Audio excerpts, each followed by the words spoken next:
Si cierro, si cierro la puerta no viene el calor, claro. Bueno,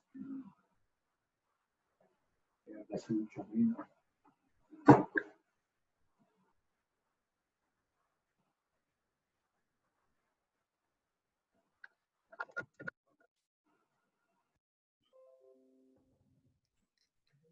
No se va a escuchar. El ruido del baño, cuando van al baño y tiran el botón, ¿no se escucha? No sé. Bueno, cualquier cosa se me enseña.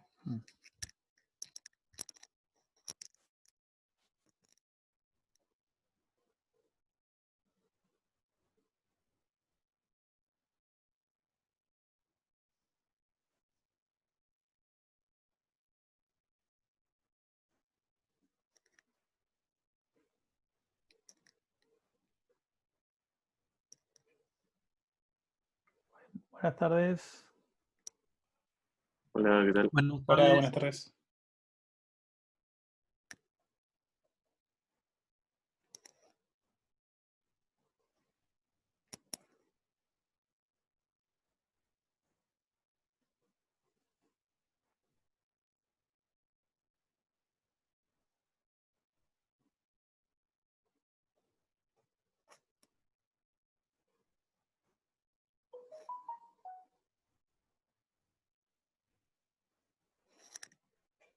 Mientras esperamos que terminen de sumarse otros alumnos, ¿cómo les está yendo con la cursada en general? No solo de esta asignatura, con las otras, en esta modalidad.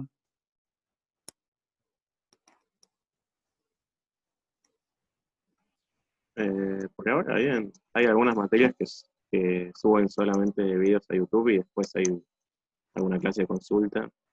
Ah, mira. Pero sí, como que cada materia decidió optar por diferentes maneras de dar las clases.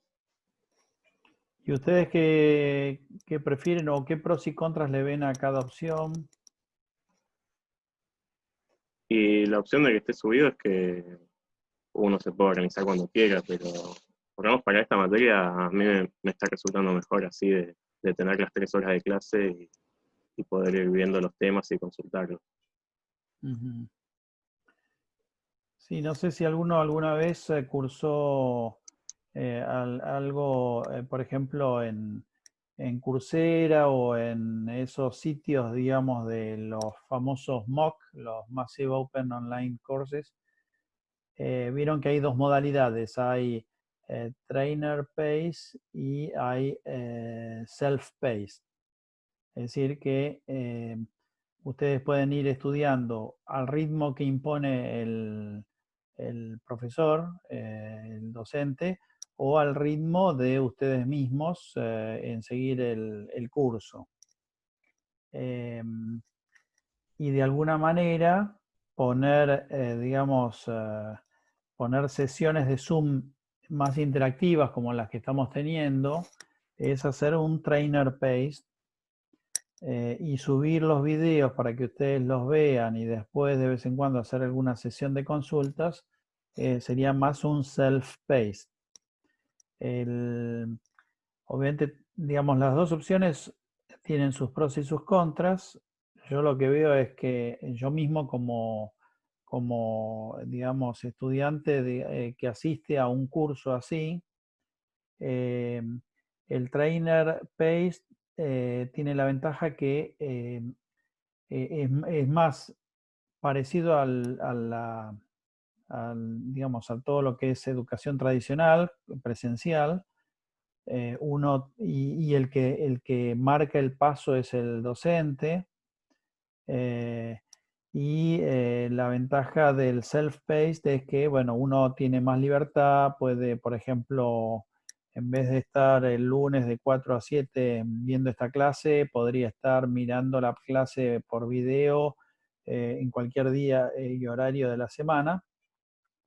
Pero también el self-paced requiere mayor autodisciplina, cosa que generalmente cuesta. Yo mismo reconozco que por ejemplo, yo me anoté en algunos cursos a distancia ahora y son self-paced y digamos, en la medida que no tengo una imposición de días y horarios, me cuesta mucho encontrarle un hueco para dedicarle el tiempo que ese curso requiere. Así que bueno, es un tema, ¿no? Si nosotros estuviésemos acostumbrados a estos ritmos, donde cada uno podría, por ejemplo, cualquiera de ustedes podría estar mirando un video, digamos, el lunes a la mañana o el lunes a la noche o el martes en cualquier horario, en la medida que la clase del lunes la terminan mirando en algún momento de la semana, está todo bien. El problema es que no se les empiece a desfasar y cuando se quieren acordar tendrían que estar mirando videos e incluso no permite la maduración de cada uno de los temas. Es como que el hecho de ir viendo de a poco cada tema y dándole a ese tema, digamos, tiempo para que uno vaya decantando eso, como solemos decir, es decir, que te caiga la ficha, que te vayas dando cuenta, eh, digamos, de tantas veces que vas viendo el tema, es como que sucesivas pasadas, llega un momento en que cuando empezás a ordenar los ladrillos en la pared, rápidamente en un momento ves la pared completa, pero para eso requiere dedicación y requiere, digamos, sus tiempos, sus cadencias. Es decir, no es algo que uno pueda, como si uno dijese, no, veo una serie en Netflix y en vez de verla un episodio por día o cada 2 días, me veo 20 episodios en un día y medio. Pero bueno, seguramente cada uno, incluso cada uno de ustedes, tal vez tenga sus preferencias o sus predisposiciones. Es decir, hay quienes de golpe dicen, mira, yo prefiero ver la clase a la madrugada, de medianoche a 3 de la mañana, porque es cuando estoy más despierto, y otro que te dice, no, pues yo prefiero levantarme a las 7 de la mañana y de 7 a 10 ver la clase porque es cuando estoy más despierto. Según los neurocientistas, en principio están los búhos y las alondras, ¿no? Es decir, la humanidad se divide en dos grandes grupos, los que digamos se sienten bien de noche y los que se sienten bien de madrugada o de mañana. Y digamos, entonces en función de eso, cada uno incluso puede tener sus preferencias en cuanto a cuando llegan los exámenes, estudiar más de noche, estudiar más de día, estudiar de mañana temprano, estudiar de tarde. Eh, eh, pero digamos, cómo uniformar, ¿no? Cuando tenemos así grupos, dentro de todo nosotros manejables, un grupo de 20 estudiantes. Mis colegas que manejan en ciencias básicas cursos de decenas o centenas de alumnos, es muchísimo más complicado. Bueno, entonces, ¿cómo vienen con la cursada esta de redes de computadoras?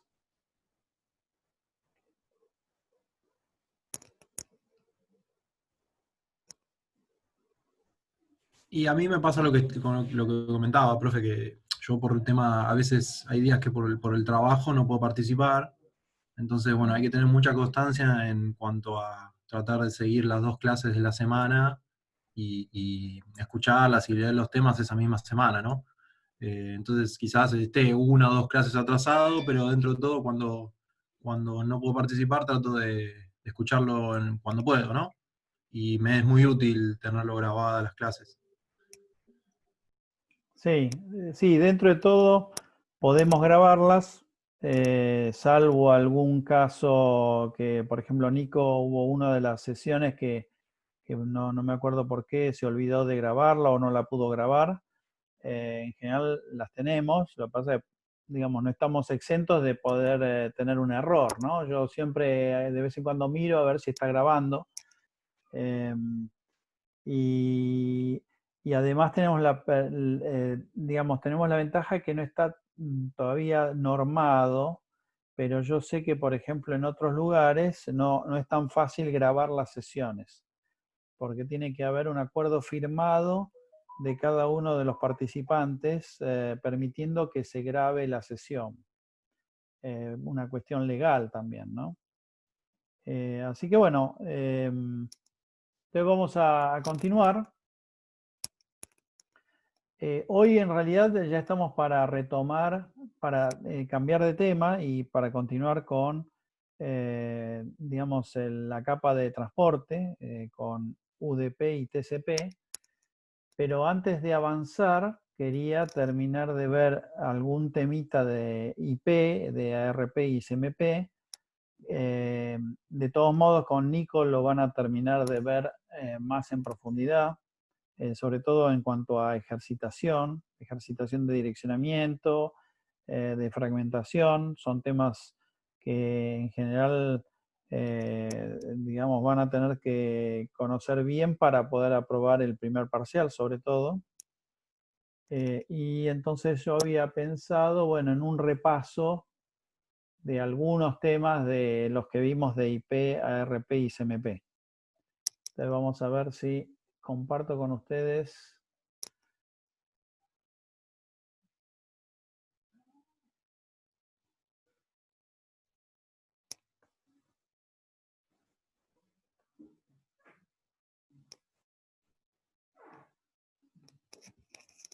Vamos a ir a...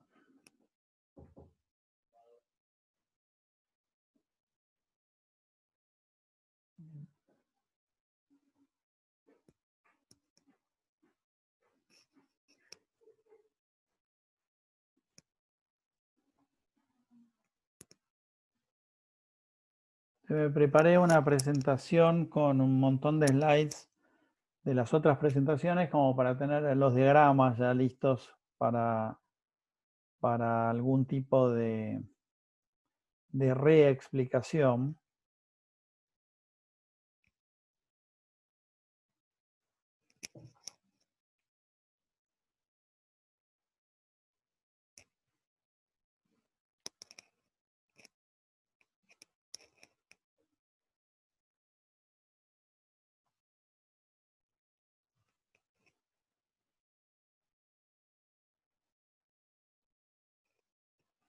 Bueno, entonces este es el típico diagrama topológico donde vemos distintas redes LAN y WAN.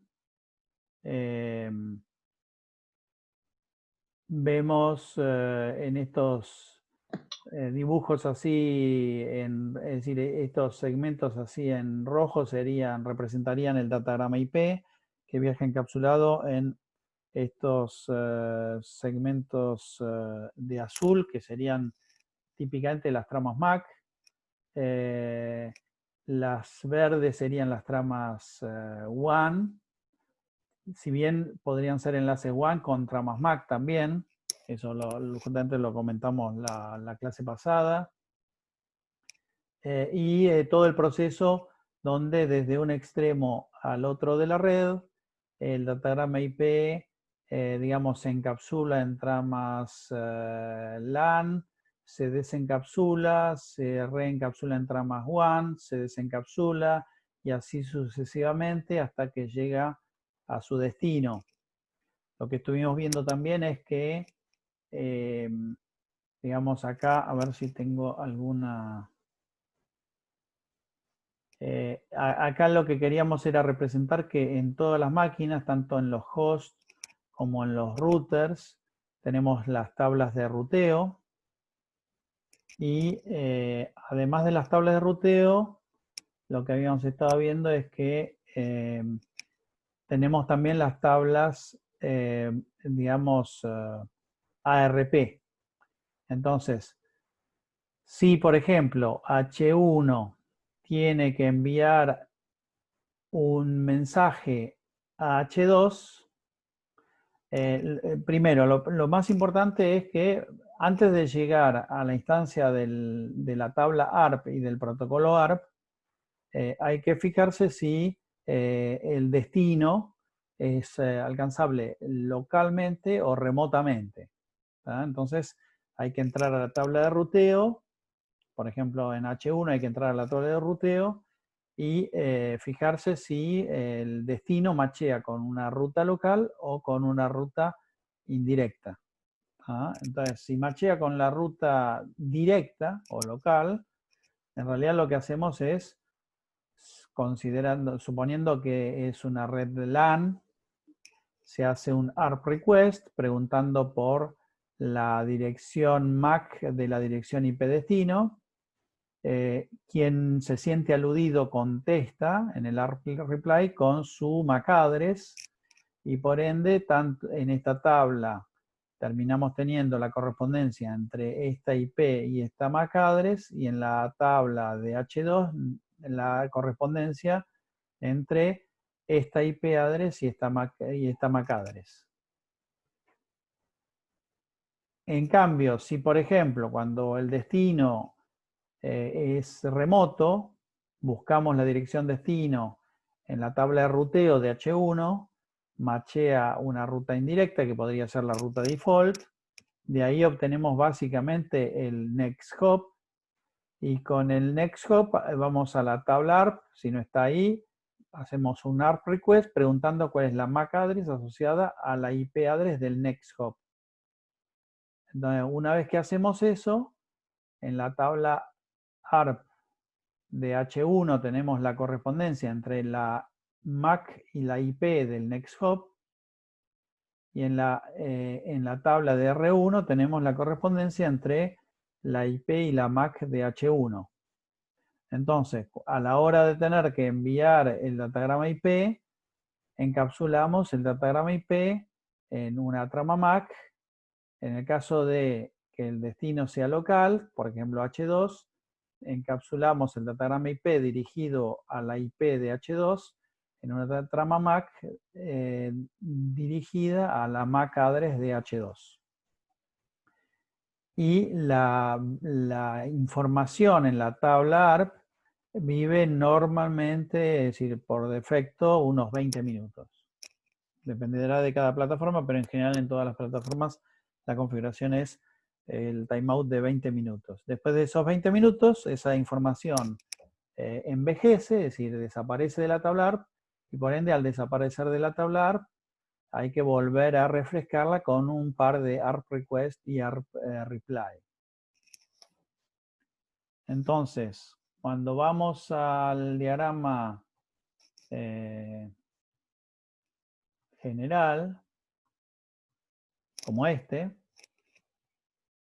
para ir desde esta máquina a esta otra, generalmente acá, en función de la dirección IP destino, entramos en la tabla de ruteo IP de esta máquina, nos fijamos cuál es la ruta que machea la ruta, sea o la ruta default o alguna otra ruta indirecta, puede ser, en este caso seguramente es la default, que dice que para alcanzar este destino, por ejemplo, hay que pasar por este próximo salto.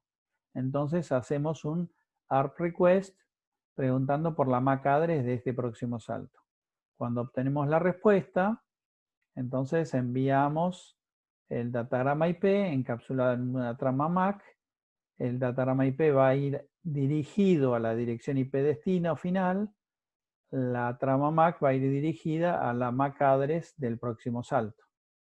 Cuando este datagrama encapsulado en la trama MAC llega a este router, se desencapsula, se fija que como no pertenece esa dirección IP destino, no es ninguna de sus interfaces, entonces entra en la tabla de ruteo, busca una entrada en la tabla de ruteo. Recuerden, el algoritmo de búsqueda es un algoritmo donde vamos escrutando las rutas en orden descendiente de longitud de máscara, es decir, de la ruta más específica a la menos específica, y lo que hace es, en función de la dirección destino, hace una AND con la máscara de la ruta y si ese resultado es igual a la dirección destino de la ruta, esa ruta machea.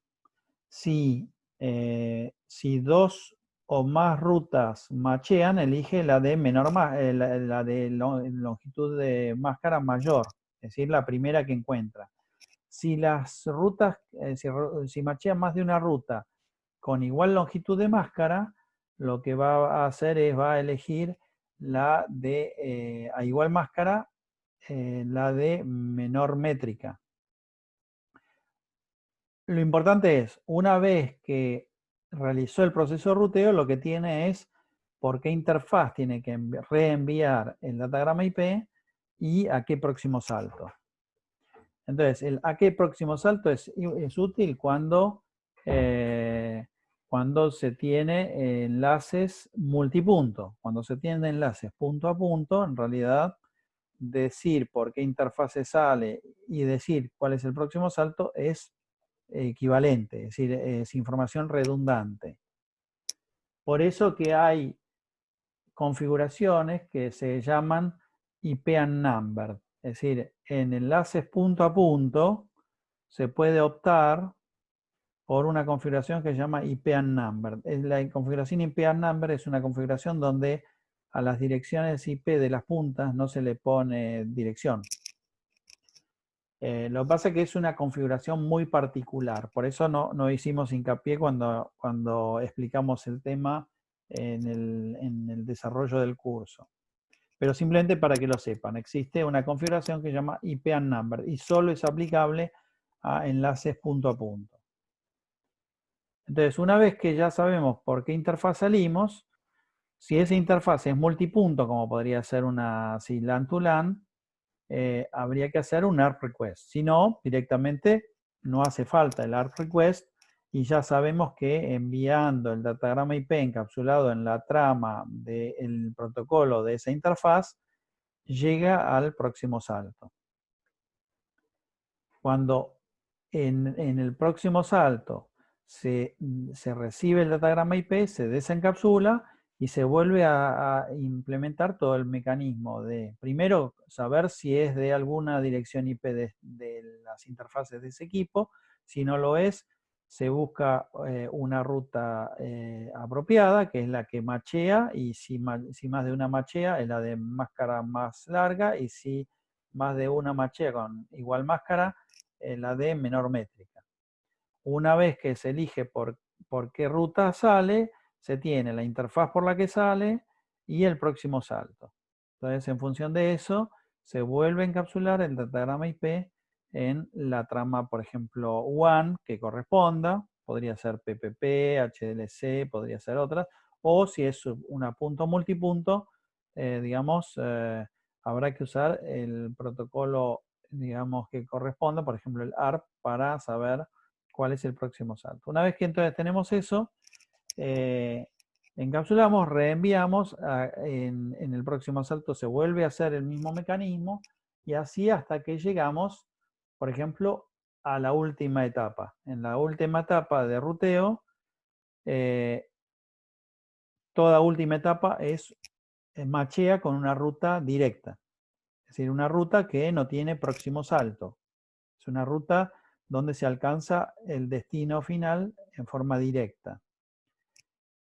Si esa ruta, si ese destino final está en un enlace LAN de tipo multipunto, entonces en ese caso lo que va a haber que hacer es fijarse en la tabla ARP, si ya figura la MAC address asociada a la IP destino, si no habrá que hacer un ARP request. El host que se siente aludido responde con un ARP reply y recién ahí se encapsula el datagrama IP. Disculpen que tengo que hacer entrar a alguien. Alguien quiso entrar y se fue. Bueno. Entonces se encapsula el datagrama IP dirigido, a ver ahí. El datagrama IP dirigido al destino final en una trama MAC dirigida a la MAC address del destino final. Una vez que en el destino final se recibe ese datagrama, como toda entidad IP, lo primero que hace es se fija si es para él. Como ve que la dirección destino es la dirección de una de sus interfaces, dice es para mí. Ahí se fija en el campo protocol y en función del campo protocol le entrega el datagrama, el contenido del datagrama, al protocolo de capa superior que está encapsulado dentro del datagrama IP. Si tiene que responder a ese tráfico, lo más probable es que haga el proceso inverso. Lo que tienen que entender es que en el proceso inverso, por ejemplo, una primera pregunta. ¿Haría un ARP request acá para responder?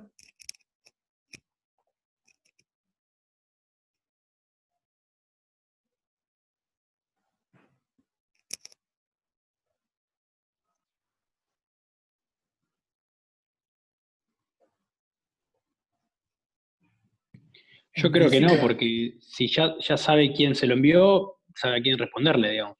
Puede haber obtenido el dato de dónde lo recibió y qué IP tenía, digamos, quién vino. Exacto. Recuerden que si este, por ejemplo, hizo el ARP request, al recibir el ARP request y reconocerse como la IP address que se está queriendo, de la cual se quiere averiguar la MAC address, lo que va a recibir en el ARP request es el par IP address MAC address de quien hizo el ARP request.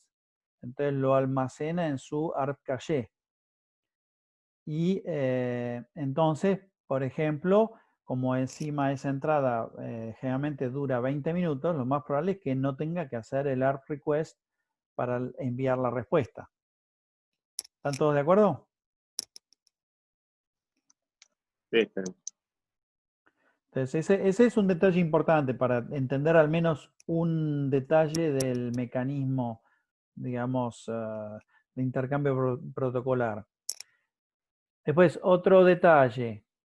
Puede ocurrir, por ejemplo, bueno, una vez que responde, acá se empieza a producir todo el mecanismo inverso, ¿no? Lo que pasa es que en vez de buscar en la tabla de ruteo la dirección, es decir, la ruta para la dirección de esta máquina, estamos buscando la ruta para alcanzar la dirección de esta máquina, que es la que originalmente había enviado el primer datagrama. Y estamos enviando una respuesta a ese datagrama. Por ejemplo, podría haber enviado un ping, es decir, un echo request, y acá le estaríamos queriendo contestar con un echo reply. Entonces, cuando empezamos a responder, digamos, se produce todo el mecanismo de ruteo en el otro sentido. Entonces, para que, por ejemplo, un ping desde esta máquina hasta esta otra funcione, lo que tienen que entender es que tienen que funcionar no solo la ruta, tiene que haber, fíjense, ¿cuántas rutas tienen que funcionar correctamente para que el tráfico entre estas dos máquinas fluya, ida y vuelta?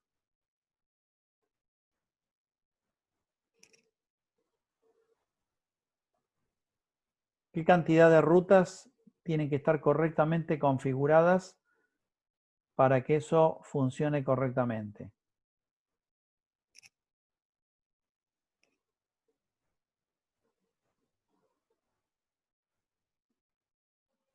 9.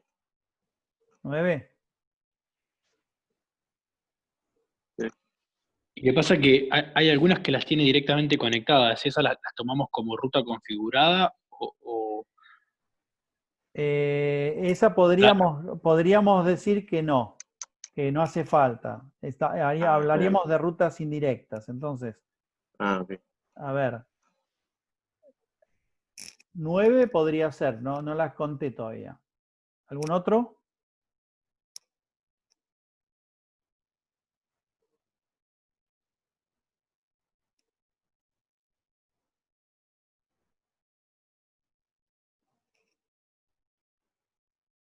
De acuerdo a mi cálculo, 9 está cerca.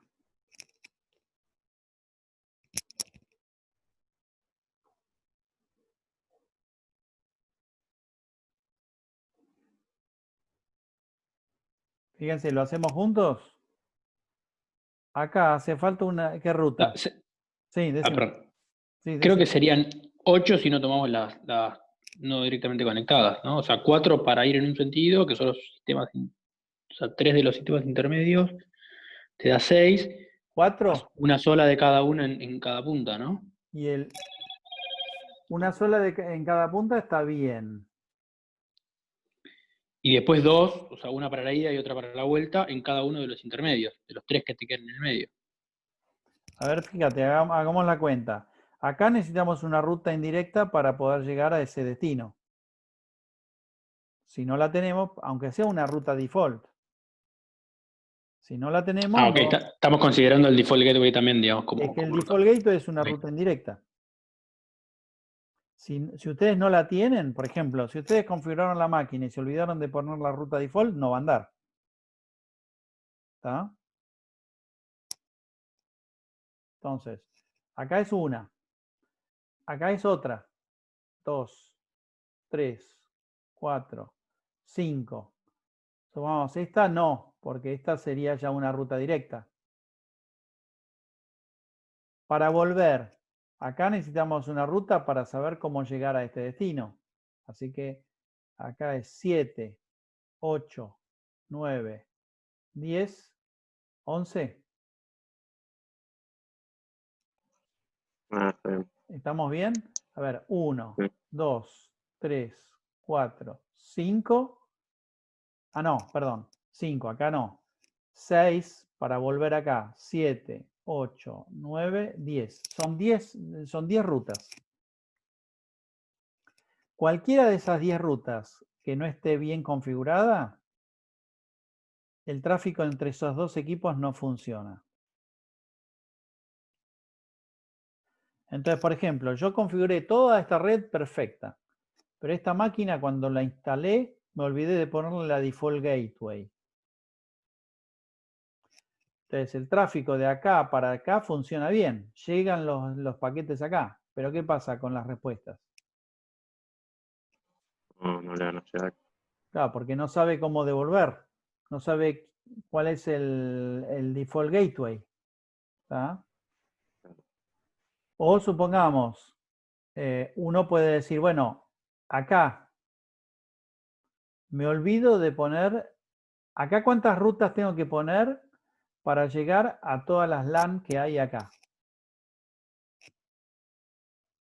En esta ruta. Ven mi cursor, 4. ¿no? 4, porque 4 no. O sea, no son una para cada lado y la default. Sí, pero una para cada lado a menos que pueda sumarizar.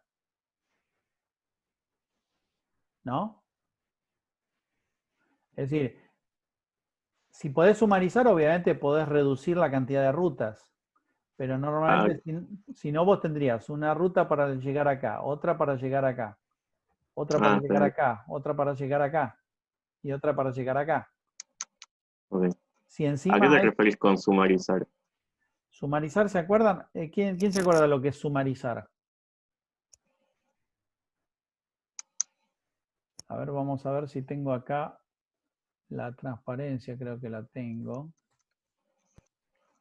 Puede ser que era cuando tenías dos redes contiguas y unías las dos redes con una máscara sola. Exacto.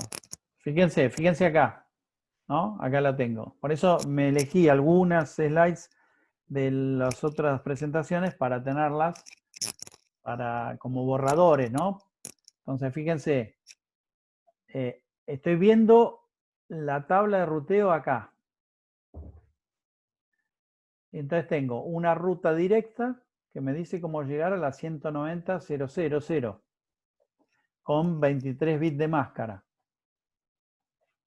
¿Está?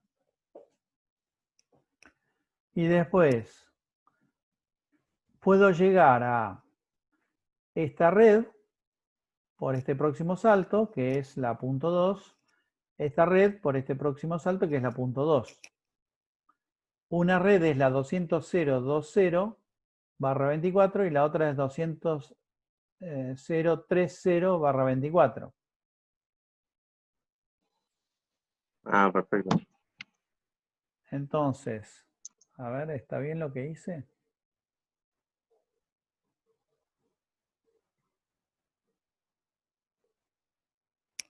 Sí.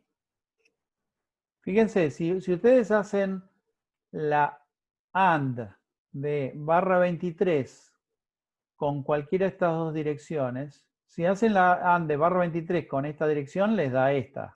Eso es fácil. Pero ven con claridad que si hacen una AND de barra 23 con la 200.030, les da 200.020.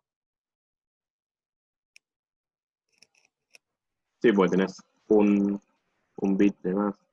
Claro, tenés, Un- claro, en el 3 tenés el bit menos significativo en 1, claro, pero la máscara tiene un bit menos en 1. Entonces, cuando haces la AND, perdón, cuando haces la AND, te quedan la AND con esta máscara, todas las direcciones de estas dos redes se colapsan en esta ruta. Y entonces, esto funciona, en la sumarización de rutas funciona siempre y cuando la interfaz y el next hop sean el mismo para las distintas rutas, porque si no, obviamente no podríamos sumarizar las rutas. ¿Se entiende lo que es sumarización de rutas? sí, ahí se entiende, gracias. ¿Para qué sirve la sumarización de rutas?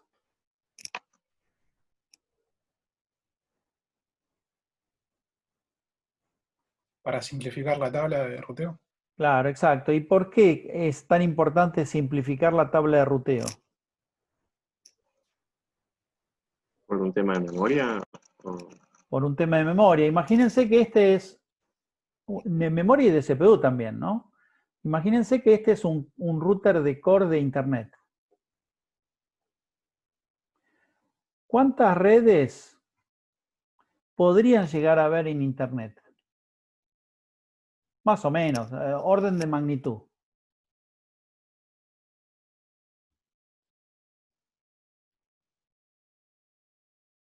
Cuando digo redes es así, destinos finales, ¿no? Imagínense, hay más o menos, se dice que hay unos, ya hay más de, hay miles de millones de hosts, ¿no? Sí. Prácticamente un host por habitante de la Tierra. Si bien en realidad no, es decir, hay gente que tiene más de una IP, pero digamos, y hay gente que no tiene ninguna IP. Pero digamos, hay miles de millones de hosts. Supongamos que le quitamos 2 ceros para convertir eso en redes. Es decir, que hay cientos de millones de redes, ¿no? O decenas de millones de redes. Indudablemente, un router de core, por más que sea un equipo grande, no puede manejar millones de entradas en una tabla. Entonces, por un lado, obviamente, ¿qué se hizo? Se hizo una distribución de las direcciones públicas por región geográfica, de modo tal que, por ejemplo, en general, todos los netblocks asignados, de direcciones públicas asignados a redes que están en regiones como Latinoamérica o regiones como Argentina, en general, son sumarizables. Entonces, eso permite reducir enormemente la cantidad de redes, de rutas que podría haber en una tabla de ruteo. ¿Se entiende la importancia de la sumarización? Sí, esto es lo que hace que, gracias al CIDR, Internet hoy llega a miles de millones de hosts y a cientos de millones de redes. ¿Ah? Sí, esto de la sumarización es fundamental. Un mecanismo que parece tan sencillo como el del ruteo CIDR, del Classless Internet Domain Routing, donde, recuerdan, ¿no? Dada una dirección destino, tomamos la dirección destino, hacemos AND con la máscara de la ruta y si es igual, si el resultado es igual a la destination de la ruta, machea esa ruta. ¿Ah? Entonces, fíjense, si yo tenía 2 o más rutas que salen por la misma interfaz, que van al mismo next hop, pero logro colapsarlas achicando la máscara, obviamente que hay que saberlo hacer, pero digamos, es perfectamente posible hacerlo. Reducimos mucho la cantidad de rutas. Encima hay distintas técnicas de sumarización. Básicamente hay 2 grandes técnicas. Una es que yo sumarizo cuando tengo, digamos, todos los destinos, digamos, están comprendidos por esa nueva ruta. Es decir, todos los destinos de acá y de acá son alcanzables con esta nueva ruta. Pero podría ocurrir que haya lo que se llama sumarización parcial o con agujeros, que es yo podría tener un netblock, es decir, podría tener una dirección de base con una máscara que me permita colapsar muchas rutas, pero me quedarían incluidas rutas que no estaban, que no van por ahí. Bueno, pero como esas rutas puede ocurrir que vayan por otro lado, bueno, esas rutas las puedo mantener y seguramente con máscaras más largas. Y como van a estar más arriba, más adelante, más arriba, digamos, en la tabla de ruteo, primero macheo las rutas específicas y después macheo las rutas menos específicas. Es decir, que también puedo jugar con ese mecanismo que me dice que, por ejemplo, a ver, supongamos que en vez de tener 2 redes como estas, tengo 4 redes. Tengo la 200.0.0.0/24 y la 200.0.20/24 y la 200.0.30/24. Pero la 200.0.10/24 la obtengo por otro lado, por acá, por este lado. Entonces yo podría colapsar todo en un /22, es decir, 200.0.0.0/22, saliendo por esta interfaz y próximo salto pero podría mantener que la 200.0.10/24, que estaría más adelante en esta tabla, siga yendo por otra interfaz y otro next hop. ¿Se entiende? Eso también es posible. Sí, decime. No. Así que esto era para retomar un poco lo de sumarización. Entonces, si teníamos el caso de sumarización sería que en vez de tener 2 rutas acá, una para ir acá y otra para ir acá, si estas redes son sumarizables, si estas rutas son sumarizables, podríamos colapsar las 2 rutas sumarizables que van a esta y a esta red, saliendo por esta interfaz, próximo salto a esta IP, la podríamos colapsar en una sola ruta. Lo mismo podríamos hacer acá, es decir, tendríamos 2 rutas acá, una para llegar a esta red, otra para llegar a esta red, las 2 saliendo por esta interfaz, próximo salto a esta IP, podríamos sumarizarlas y tener, en vez de 2 rutas, una ruta que vaya a las 2 redes sumarizadas, saliendo por esta interfaz, próximo salto a esta IP. Encima, volviendo a la explicación que les estaba haciendo, yo lo que quería que comprendan es la complejidad de algo que parece muy sencillo, pero imagínense, para que el tráfico entre estos dos funcione, tiene que haber 10 rutas que estén correctamente configuradas. Imagínense todas las combinaciones que podría haber acá, que podrían hacer que anda todo, pero algunas cosas no andan. Todo simplemente porque alguien se olvidó de agregar una ruta estática. Por eso que vamos a ver en ruteo dinámico que el ruteo dinámico es muy útil no solo cuando hay caminos alternativos para poder bascular rápidamente de un destino, de una ruta a la otra, sino además porque configurar esto en forma correcta es una tarea tediosa propensa a errores. En inglés sería error prone.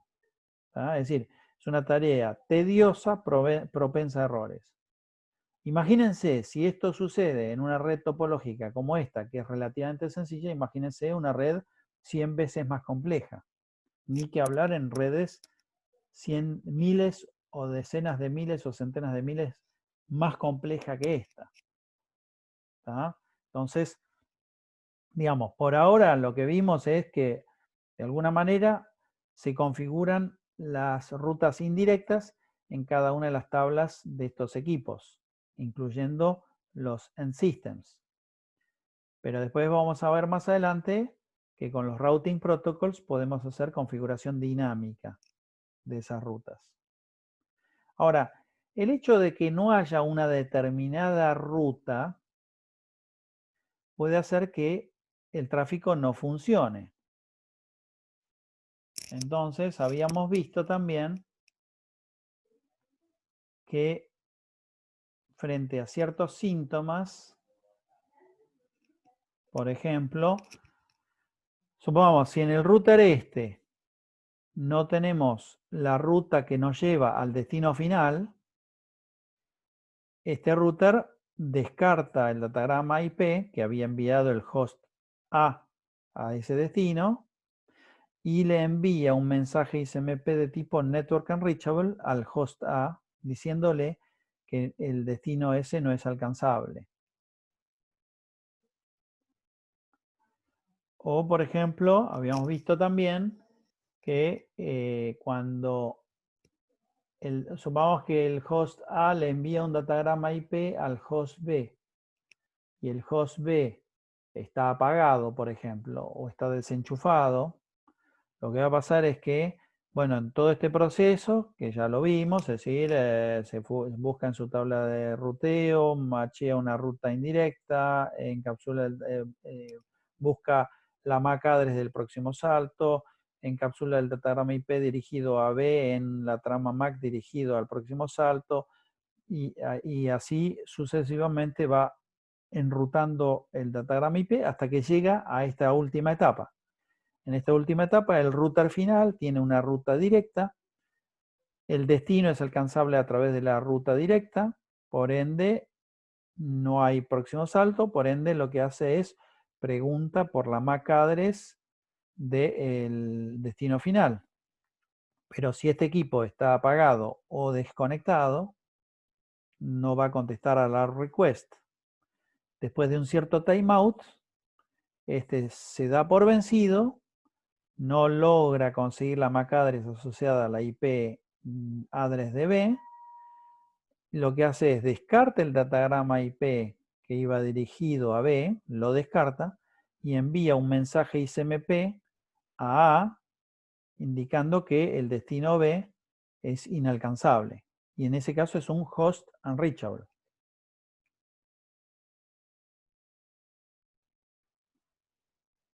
Ahora, ¿qué hubiese pasado si cuando este datagrama IP llega acá,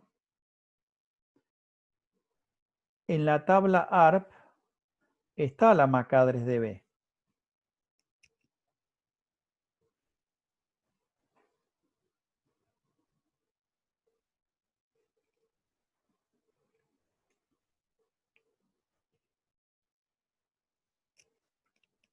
¿Qué pasaría en ese caso? El router ese va a enviar un ISMP host unreachable. No. Y entonces, ¿qué va a pasar? ¿Cómo lo va a percibir el host A? Estamos hablando de que el host B está apagado, ¿no? No espera un tiempo determinado. Exacto. Es decir que el host A espera un tiempo determinado y cuando no obtiene respuesta, porque este asume que si lo tiene en la tabla ARP, lo único que hace es encapsula el datagrama IP que envía A en una trama MAC con destino a la MAC address de B y la envía. Y al router este le importa muy poco si el host B la recibió o no la recibió. No es su función asegurar entrega. Entonces, como el host B está apagado o está desenchufado, lo que va a ocurrir es que no hay respuesta. Y por ende en A, si por ejemplo esto fuese un ping, en A lo que vamos a ver es un no response from. Es decir, no hay respuesta desde el destino. No que esta IP de acá me contesta diciéndome que el destino es inalcanzable. ¿Tá?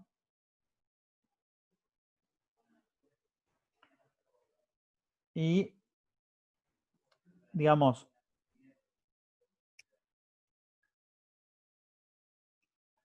y después recuerdan lo del traceroute. En el traceroute mandamos o un mensaje XMP o un mensaje UDP, pero vamos cambiando el time to live de los datagramas que enviamos, ¿no? Entonces, la pregunta es, enviamos un por lo general la aplicación Ping envía 3 datagramas IP con time to live 1. Entonces, acá son descartados, envía 3 time exceeded. 3 mensajes XMP time exceeded con la dirección IP de esta interfaz.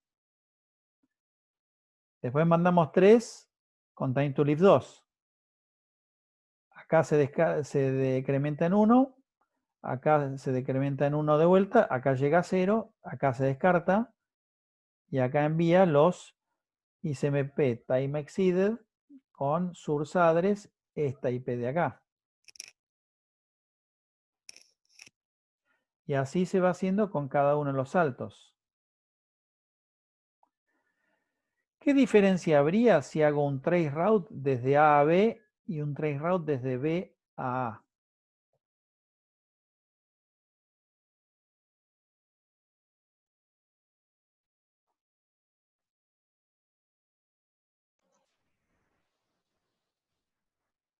¿No sería lo mismo? A ver, ¿serían lo mismo? ¿Veríamos lo mismo desde un lado y del otro? Dijiste un traceroute de A a B o de B a A, ¿no? Sí. En realidad, digamos, si el camino de ida es igual al de vuelta, digamos, como se ve en la imagen, deberías ver como al revés las listas, ¿no? De cada uno de los saltos. Ajá. La pregunta que yo les hago es, ¿esta IP es igual a esta IP? No. No. A ver, por las dudas voy a cambiarles. Entonces, esta IP de acá no es igual a esta IP de acá. ¿En qué traceroute veo esta IP de acá?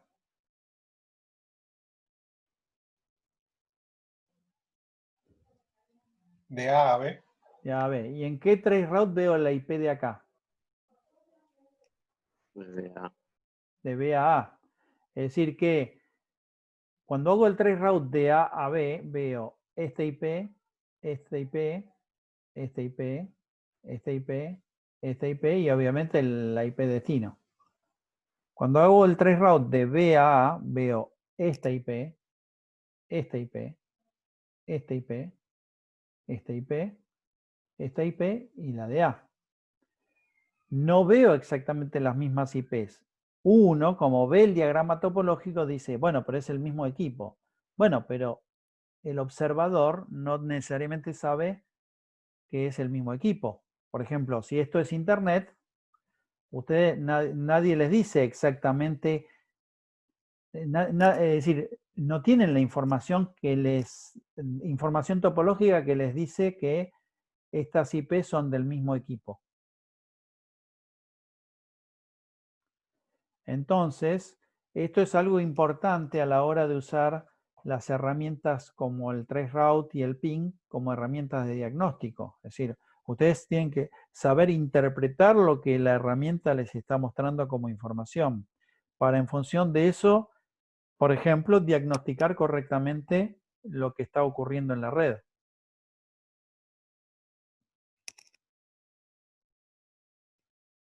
¿Está?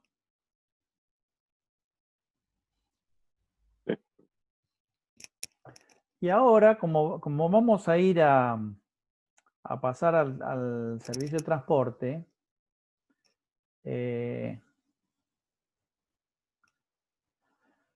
nosotros vimos que IP da un servicio un servicio de transporte de extremo a extremo, pero de datagramas, resolviendo el tema de direccionamiento lógico, el tema de las distintas MTUs y el tema del ir buscando el camino, la ruta, y eligiendo, por ejemplo, si hay más de una ruta por donde transitar.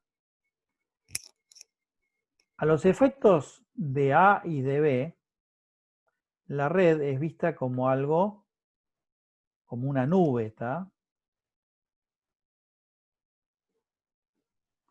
Es decir que nosotros podemos graficar esto como si dijésemos, bueno, tengo una nube a la cual le tiro los datos y los datos llegan mágicamente del otro lado. Y eso es lo que eso es lo que ve el servicio de transporte. El servicio de transporte ve un servicio de red que se lo provee ¿quién? La capa IP. La capa IP le provee el servicio a la capa de transporte, es decir, UDP y TCP y otras, el servicio, digamos, de transporte en red, en interred en realidad. Pero vamos a ver justamente que lo que nos interesa a nosotros no es la comunicación host to host, sino la comunicación process to process. Es decir, en estas máquinas hay distintos procesos. Es decir, acá hay distintos procesos que están corriendo y que se están comunicando. Es decir, no hay solo un proceso, hay varios procesos. Algunos procesos dialogan, por ejemplo, esta máquina de golpe tiene un proceso que se comunica con esta máquina y este proceso. Puede haber otro proceso de esta máquina que se comunique con otro proceso de esta otra y además otros procesos de esta máquina que se comuniquen con procesos en otras máquinas, en otros hosts de la red. Entonces vamos a ver que lo que importa, digamos, es lo que se llama Interprocess Communication. ¿Sí? Y esto es lo que vamos a empezar a abordar ahora. Lo importante es que para que el Interprocess Communication funcione, primero tiene que funcionar la comunicación en red, de host a host. Y una vez que resolvimos eso, tenemos que resolver la comunicación de proceso a proceso. Con eso, por mi parte, ya estamos cerrando el capítulo Internet Protocol, Address Resolution Protocol, Internet Control Message Protocol. ¿Alguna pregunta?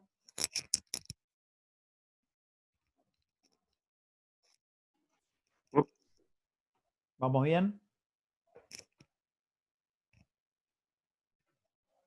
Sí.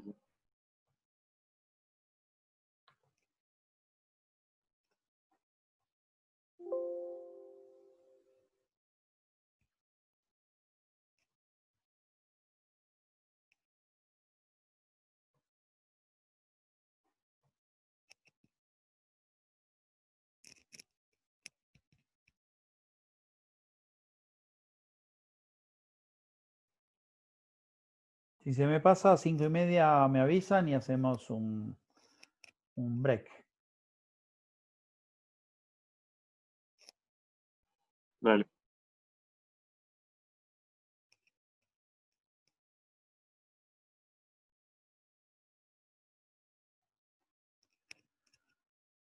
Bueno. Entonces, como les decía, lo que nos interesa a nosotros en realidad es la comunicación entre procesos, el Interprocess Communication. Entonces, el fin último del mecanismo de comunicación entre computadoras es que un proceso pueda comunicarse con otro proceso que corre en otra máquina o en la misma máquina de modo transparente. Es decir, que lo que queremos es que si nosotros tenemos una aplicación cliente-servidor, por ejemplo, puede ocurrir que el cliente se comunique con el servidor que está en una máquina remota o en un servidor que está en la misma máquina. Entonces, el concepto de cliente y servidor no está asociado a la máquina, está asociado al proceso. Es cierto que en general uno tiene, digamos, como paradigma mental que una máquina chiquita es una máquina cliente, una máquina grande, costosa es un servidor. Eso es, digamos, no tiene que ver con los modelos cliente-servidor. Pues ahora justamente vamos a recordar cuáles son los típicos modelos de comunicación entre procesos. ¿Tá? Entonces, pero lo importante es que entendamos que estas máquinas se comunican a través de una red IP, pero en definitiva lo que nos interesa es establecer comunicación entre procesos. Y también lo que nos interesa es no desarrollar una aplicación con una API si la aplicación, si los procesos aplicativos están corriendo en máquinas distintas, y con otra API si los procesos aplicativos están corriendo en la misma máquina.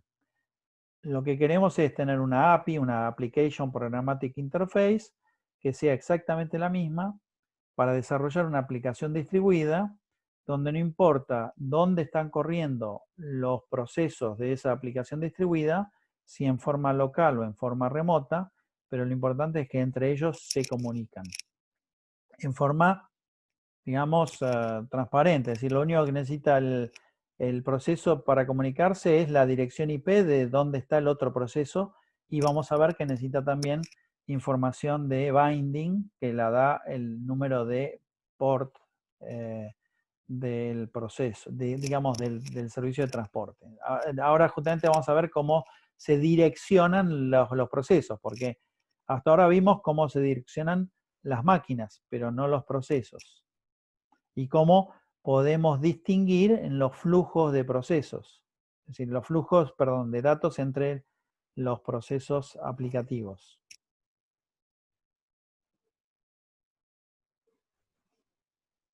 Entonces, hay básicamente tres modelos ampliamente difundidos de interacción entre procesos aplicativos distribuidos. El más conocido es el client-server. ¿Ah? Pero hay otros, por ejemplo, el peer-to-peer y el publisher-subscriber. Entonces,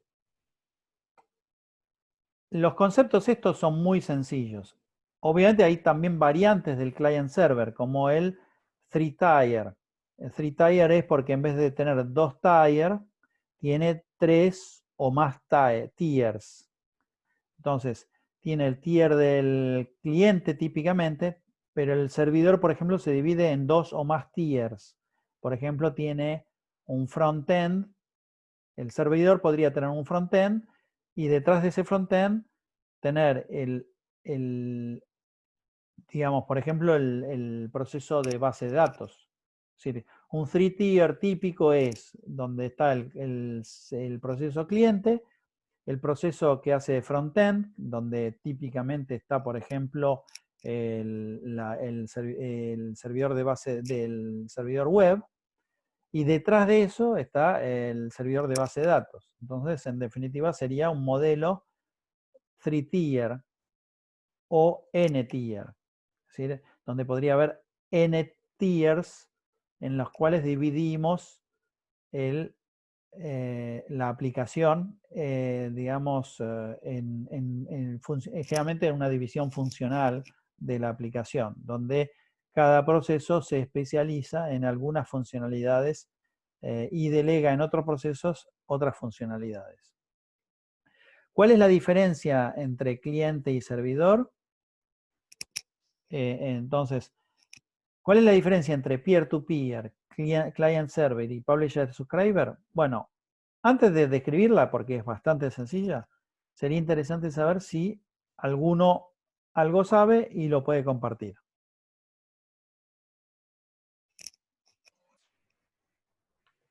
Yo solo creo que alguna vez escuché el client server, pero no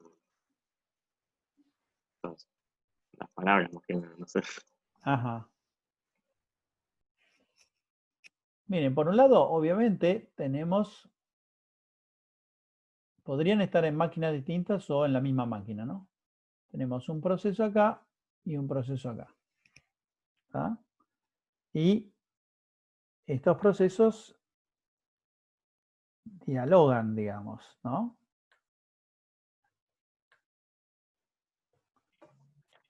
Publish Service, Subscriber, perdón, no es cuando uno se puede publicar a ciertos temas y todos los que están en ese tema reciben la información. Sí, Como, exacto. no sé, Como, sea algo de MQTT, que creo que ajá. funciona de esa manera.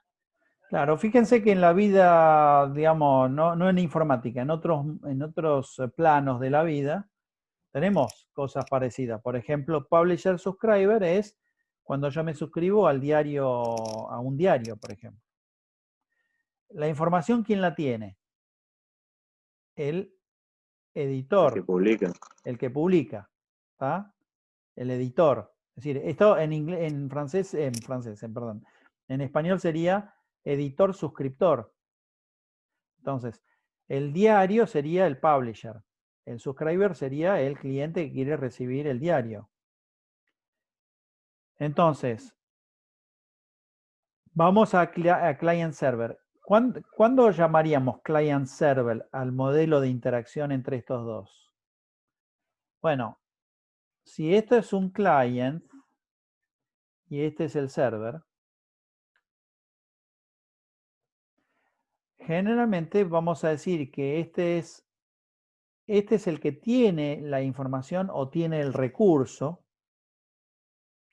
y este es el que solicita la información o solicita el recurso, o solicita para usar el recurso. Entonces, ¿quién hace los pedidos? El cliente. ¿Quién, en función de los pedidos, responde a esos pedidos? El servidor. Es decir, que la interacción es asimétrica. ¿Quién tiene la información? El servidor. Pero ¿quién usa la información? El cliente. ¿Tá? Es decir, genera una relación entre dos entidades. Si esto lo aplicamos al mundo no informático, típicamente el cliente es el que quiere tomar una cerveza, el servidor es el del bar que tiene la cerveza. El del bar no tiene la cerveza para tomársela él, porque, digamos, se puede tomar de vez en cuando alguna cerveza, pero su objetivo no es tomar cerveza. Él tiene la cerveza y cuando viene el cliente y le pide la cerveza, le da la cerveza. Es decir, que la interacción cliente-servidor es una interacción que nosotros conocemos muy bien. Y la interacción publisher-subscriber también la conocemos muy bien, porque es cuando este es el lector del diario y este es el diario, por ejemplo. Entonces, el diario se publica diariamente y yo puedo suscribirme a ese diario que genera el publisher. Entonces, la diferencia es que el cliente, el subscriber, no tiene que estar pidiendo a cada rato al publisher que le envíe la información, sino que una vez que el subscriber suscribió a esa información, el publisher se la envía en cuanto hay información nueva. Digamos, ese es otro modelo de interacción. Y también está el modelo peer-to-peer. El modelo peer-to-peer es donde no hay una casi total simetría en la interacción entre los procesos. Cuando los procesos son pares, peer-to-peer interaction. ¿Se entiende? Sí. Entonces, estos son los modelos típicos. A ver, creo que...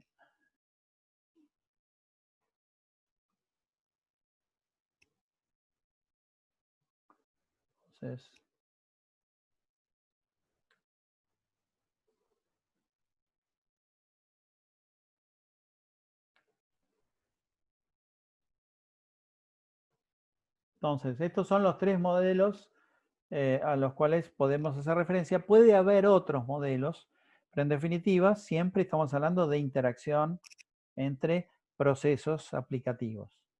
¿Por qué lo llamamos también procesos aplicativos? Porque en el modelo en capas, generalmente el código de la aplicación está corriendo en capa 7, arriba de todo.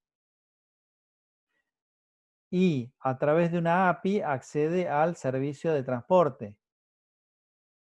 Si el servicio, como el servicio de transporte es algo que está en manos del sistema operativo, generalmente son system calls. Es decir, por ejemplo, entonces, ¿cómo una aplicación puede, un proceso aplicativo puede ser desarrollado y interactuar con la red? Bueno, usando, por ejemplo, la API de Sockets o la API, digamos, en el caso de Windows, de WinSocks. También puede ocurrir que haya lenguajes de más alto nivel, porque, digamos, Sockets es una interfaz para lenguaje típicamente C o C++. Si yo quiero usar lenguajes de más alto nivel, puedo usarlos, pero en ese caso ni siquiera me voy a dar cuenta que estoy interactuando en la red. Ni siquiera voy a ver conceptos de direcciones IP y de números de port. ¿Tá?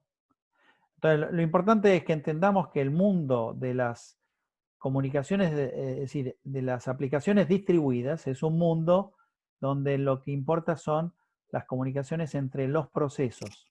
Y las comunicaciones entre los procesos aplicativos pueden responder a alguno de estos modelos de interacción.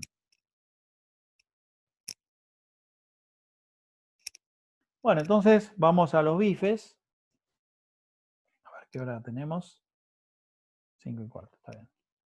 Entonces, arriba de IP, lo que nos propone el modelo de OD o DARPA es la capa de transmisión, que para OSI sería la capa de transporte, ¿no? Entonces, Transmission Layer o Transport Layer, dependiendo del modelo del que hablamos, pero en definitiva estamos hablando de dos protocolos. Uno es el UDP, el User Datagram Protocol, otro es el TCP, el Transmission Control Protocol. Ambos protocolos, TCP y UDP, son extremo a extremo, end-to-end. Ambos, TCP y UDP, viajan sobre IP, es decir, viajan encapsulados dentro de IP. Entonces, como las PDUs de TCP y de UDP se encapsulan en IP, entonces, es decir, las PDUs, las Protocol Data Units de TCP y de UDP, se encapsulan en datagramas IP. ¿Cómo llamamos a las PDUs de cada uno de ellos? Bueno, a las PDUs de UDP las llamamos datagrama. UDP Datagram. ¿Por qué? Porque es un servicio datagrama. Es un servicio no conectado, no confiable, que no garantiza secuencialidad, que no garantiza entrega, que no garantiza no duplicación, que no garantiza, digamos, bueno, que no garantiza nada. Es un servicio datagrama. Es un servicio, lo que antes se llamaba correo simple, en correo postal. El servicio TCP usa PDUs que se llaman segmento. ¿Por qué? Porque uno de los mecanismos que usa TCP para transmitir los datos en un modo stream oriented, es decir, byte stream, tira de bytes que se envían y se reciben, es agrupando la tira de bytes en segmentos y enviando los segmentos encapsulados en datagramas IP. ¿Ah? Entonces, estos son los primeros conceptos básicos, terminología y conceptos básicos que podemos mencionar de estos dos protocolos. Entonces, acá vamos al primer concepto muy importante, que es el de el port number. Vamos a ver justamente que esto en los headers, vamos a ver que en los headers de UDP y de TCP tenemos estos dos números, del source port y el destination port, que son números de, como ven, de 16 bits. Es decir que van de 0 a 65.511, ¿no? ¿Para qué sirve este port number que identifica al proceso origen y al proceso destino. Sirve para que podamos multiplexar el tráfico entre los distintos procesos aplicativos. Pero ese multiplexado no usa solamente el port number, sino que usa los 5 parámetros. Es decir, un flujo de datos se diferencia de otro flujo de datos no solo por el destination port, sino por los 5 números. Es decir, por el source address, el source port, el protocol, si es TCP o UDP, el destination address y el destination port number. Son 5 números. Entonces, esto es importante entenderlo, ¿por qué? Porque vamos a ver que pareciera como que, por ejemplo, yo podría abrir dos browsers, dos ventanas de browser y acceder al mismo servidor web, y en una ventana veo una cosa y en otra ventana veo otra. ¿Cómo distingue el servidor web que lo que recibe es de este y no de este, o es de este y no de este?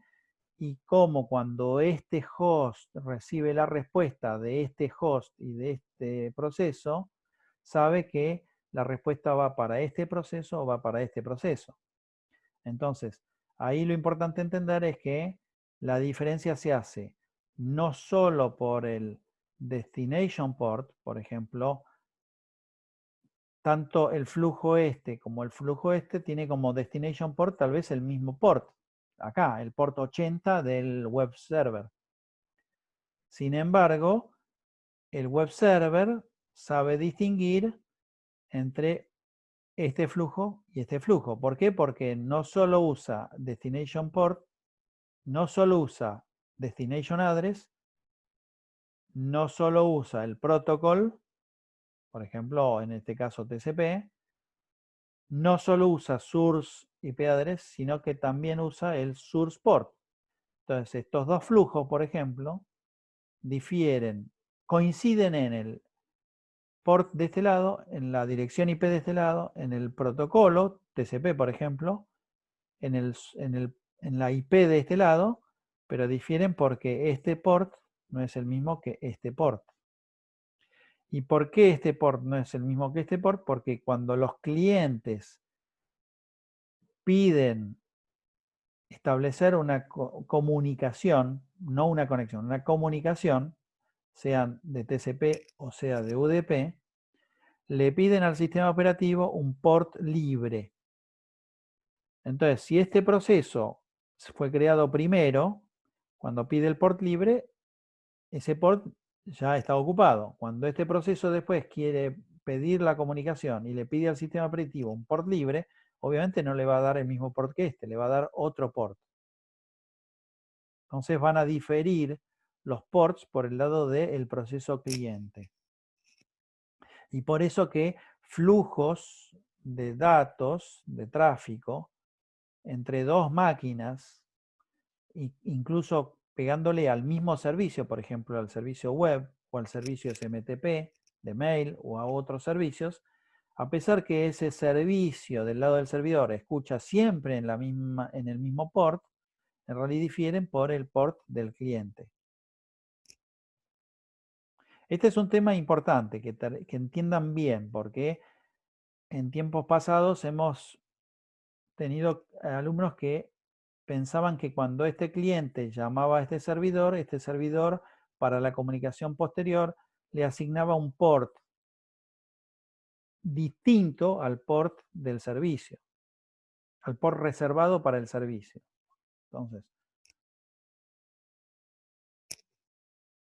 Entonces, importante, el tráfico se multiplexa usando no solo el port number destino, sino el port number destino, el destination address, el protocol, el port number, el IP address origen y el port number origen.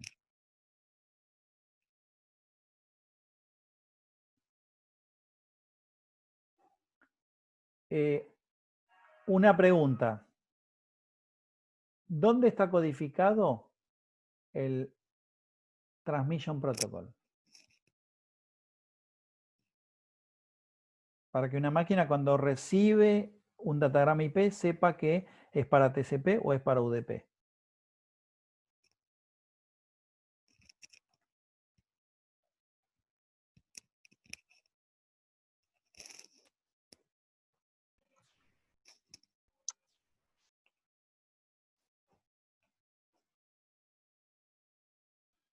¿En el sistema operativo? No, pero yo soy, por ejemplo, esta máquina de acá. Cuando recibo un datagrama IP dirigido a mi IP, ¿cómo sé que es para TCP o que es para UDP?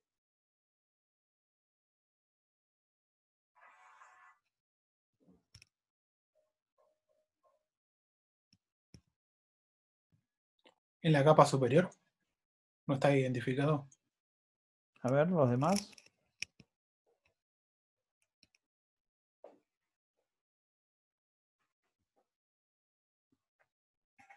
Mire, esta máquina IP, esta máquina tiene una dirección IP. Recibe datagramas, que pueden ser de este flujo, de este flujo, de este flujo. Lo primero que tiene que saber es si se lo entrega al driver de UDP o al driver de TCP. ¿Cómo sabe eso?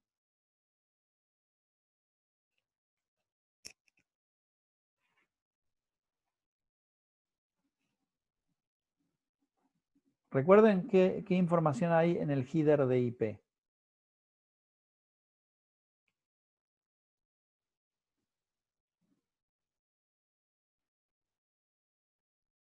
El de protocol. El de protocol. ¿Tá? Entonces, obviamente los flujos, por ejemplo, dos procesos podrían estar escuchando el mismo port, pero si uno es de TCP y el otro es de UDP, no hay conflicto. ¿Se entiende? Por lo general, es decir, yo diría siempre, un datagrama va dirigido a un proceso, no a más de uno. Entonces no puede ir dirigido a un proceso y además a otro. Entonces, por eso hablamos de multiplexado, es decir, se multiplexa todo en la red viaja todo junto y se demultiplexa en el destino. Entonces, lo primero que se hace es, se demultiplexa primero porque la entidad IP dice, la destination address es de una de mis interfaces. Después se demultiplexa porque dice, el campo protocol de IP tiene un protocolo, por ejemplo, UDP o TCP que yo soporto. Entonces se lo da al driver de TCP/UDP. Y a su vez, el driver de TCP/UDP dice, pero está el número de port destino. Pero a veces, digamos, puede haber un servicio que esté escuchando más de un flujo de datos. Por ejemplo, contra distintos procesos en distintas máquinas o distintos procesos de la misma máquina remota. Entonces ahí es donde el driver de UDP o el driver de TCP utilizan estos 5 números para demultiplexar el tráfico. Cualquiera de estos números que difiera entre dos flujos va a hacer la distinción entre esos dos flujos. ¿Se entiende? Bueno, simplemente para que sepan, en la bibliografía a veces se habla de endpoint. Al par dirección IP port, en cada extremo se lo llama endpoint. Entonces, para un determinado protocolo, el flujo está determinado por sus dos endpoints.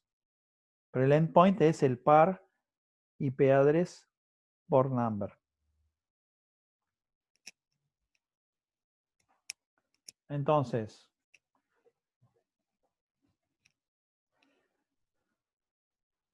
por otra parte, ¿Cómo se hace el binding? Típicamente en el modelo cliente-servidor, ¿cómo hace el cliente para contactar al servidor? Entonces, el binding, que es el ligado, es un mecanismo importante. ¿Por qué? Porque el que necesita la información o el que necesita el recurso es el cliente. El que brinda la información o el recurso es el servidor. Entonces, yo les pregunto, para que entendamos lo que es un mecanismo de binding, de ligado, ¿cómo hacen ustedes para, si quieren comprar una cerveza, salir a la calle? Supongamos que no están en su barrio, están en cualquier otro barrio, y dicen quiero ir a comprar una cerveza. ¿Cómo hacen ustedes para identificar un comercio que venda cervezas?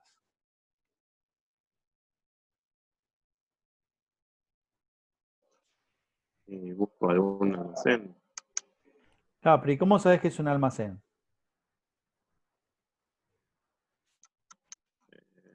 Porque tienes ciertos carteles adelante. Ciertos carteles. Es decir, los carteles son importantes, las marquesinas, los carteles. Muchas veces los carteles son carteles además de publicidad. ¿Tá? Entonces, de golpe, está claro que si quiero comprar una cerveza y veo un cartel que dice Brahma, ya sé quién me puede servir, es decir, quién puede darme esa cerveza. Incluso a veces hay mecanismos de binding complicados. Por ejemplo, si yo veo un cartel que dice Coca-Cola, pero quiero comprar una cerveza, voy igual ahí y pregunto, ¿por qué? Porque generalmente el que vende Coca-Cola vende cerveza. Entonces, los mecanismos de binding entre el cliente y el servidor pueden ser muy complejos, pero en definitiva se basan en mecanismos muy sencillos.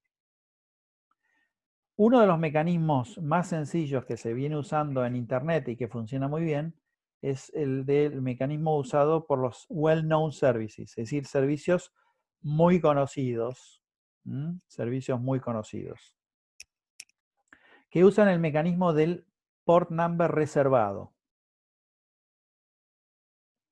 Entonces, generalmente entonces lo que se conviene es que, primero, todos los números de port debajo de 1024 son ports que están reservados para servicios conocidos, para well-known services. De hecho, cuando en una máquina, en un servidor Windows, en un servidor Linux, en un servidor, una plataforma server, yo ejecuto un proceso que quiere escuchar en un port debajo de 1024, no lo puedo ejecutar como un usuario común. Tengo que ejecutarlo como un usuario privilegiado. ¿Por qué? Porque ese port está reservado para servicios, para dar servicio. Eso evita que cualquier usuario de cualquier servidor pueda ejecutar y brindar un servicio en ese servidor. Tiene que ser el administrador de ese servidor. Entonces, el servidor, cuando se ejecuta, se pone a escuchar en un port conocido, un port reservado, que generalmente es un port que está, digamos, es un número menor a 1024. El cliente generalmente usa un port arriba de 1024, que cuando lo deja de usar, lo libera, y después de un cierto tiempo, el sistema operativo se lo puede asignar a otro. Es decir, que el cliente, cuando quiere comunicarse con el servidor, entonces lo que hace es, le pide al sistema operativo un port, un port arriba de 1024 para poder comunicarse. El sistema operativo le otorga un port arriba de 1024 y el cliente lo usa, por ejemplo, para establecer tráfico contra otro proceso. Cuando lo deja de usar, lo libera, hace un close, generalmente hace un open los detalles de cómo funciona la interrelación entre el proceso cliente y el sistema operativo es algo que nosotros vemos en el laboratorio de redes de computadoras, sobre todo cuando vemos la API Socket. Pero para simplemente que tengan una idea, en plataformas, por ejemplo, Unix y Linux, la interfaz se hace a través de algo similar a un archivo, que es un socket, y entonces cuando se hace el open del socket y se configura el socket, el sistema operativo le asigna a ese socket un port y se usa ese port para enviar y recibir información como si estuviésemos escribiendo y leyendo de un archivo. Y cuando se hace el close de ese socket, el sistema operativo libera el port, igual lo mantiene digamos, no lo toca durante un tiempo para evitar que haya confusión con flujo de datos anterior, antes de dárselo a un nuevo cliente. Esa asignación por un cierto tiempo de los ports arriba de 1024 a los clientes es lo que hace al nombre de esos ports, que se llama efímeros, ephemeral ports, ephemeral port numbers. Entonces, los ephemeral port numbers son los que están arriba de 1024 y son los que generalmente el sistema operativo otorga a los procesos clientes. Los procesos clientes pueden ser ejecutados por usuarios comunes, lambda se llama, lambda users, en las plataformas multitasking multiusuario como esta. El proceso servidor que se pone a escuchar en un port, digamos, reservado, generalmente es ejecutado por un usuario privilegiado. ¿Ah? Entonces, los ports reservados están asociados a los well-known services. ¿Ah? Recuerden bien este diagrama. ¿Ah? En un well-known service corre sobre TCP o sobre UDP, tiene un port reservado del lado del server y usa port efímeros del lado del cliente. ¿Cuáles son algunos de los ports reservados de algunos well-known services? Acá hay una tabla. ¿Tá? Entonces, justamente elegimos los protocolos que vamos a ir tocando en la asignatura. Les pusimos en negrita a los que consideramos más importantes porque los otros son complementarios. Por ejemplo, el Telnet para poder conectarse en forma remota a un sistema, por ejemplo, conectarme a un router, conectarme a un servidor Unix. Telnet usa el protocolo TCP y del lado del server, usa el port 23. ¿Ah? Del lado del client usa un port efímero.